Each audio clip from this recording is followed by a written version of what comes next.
Alright, it's leatherwork time. What we have here is a cell phone that has seen better days. Now what happened is this fellow was working in his driveway and he put his cell phone on the back of his wife's car on the back window and forgot it.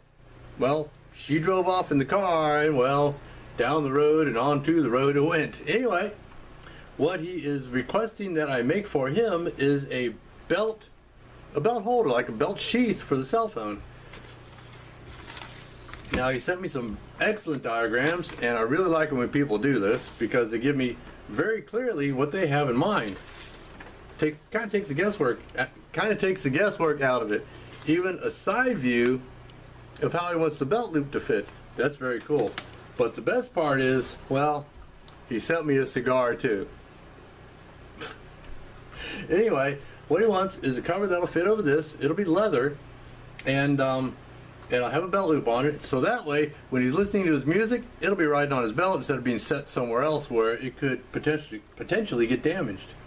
I've got a couple of design ideas in mind, and I'm going to take myself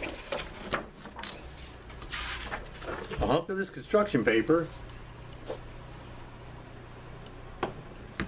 my little curve line thingy, because on the diagrams he's got a little whoop-de-doo at the top of that.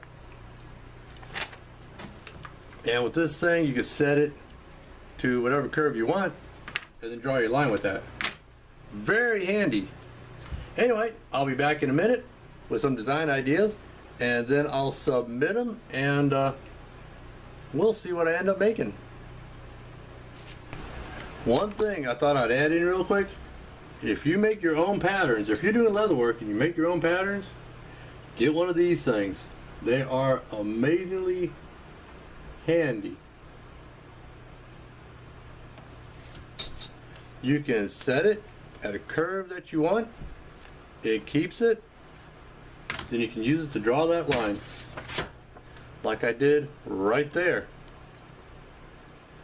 Anyway, I'm going to keep working on this and we'll be back. Okay, here's what I've come up with. This is design, I'll call it design number 1. And what it is I took and I folded the paper over so it'll have a stitch line up both sides.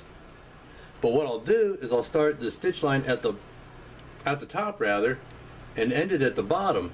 Because you know when I do my stitch lines, I like to put where it's getting the most stress. I like to start my stitch line there because I believe it's strongest there.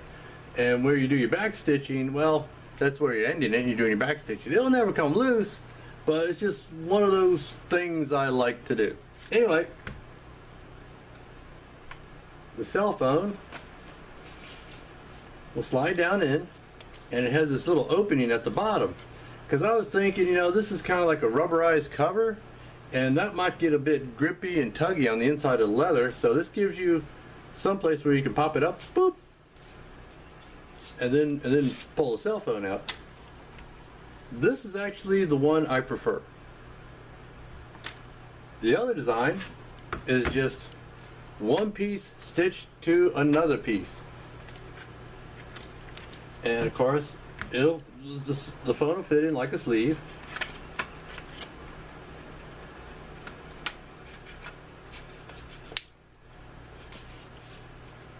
And it'll sit like that, but it doesn't have the opening at the bottom. And you know, the holder is going to be molded to the phone, so it's going to have a bit of a snug fit on it. But on this one, I'm thinking, you know, since you're going to be pulling it mostly from one side, that might stick a bit. So I prefer the finger hole. Anyway, oh, the belt loop. The belt loop is just going to be like a rectangular piece of leather stitched to the back and molded to fit my 1.5 inch by 1/4 thick inch belt, which is hand stitched,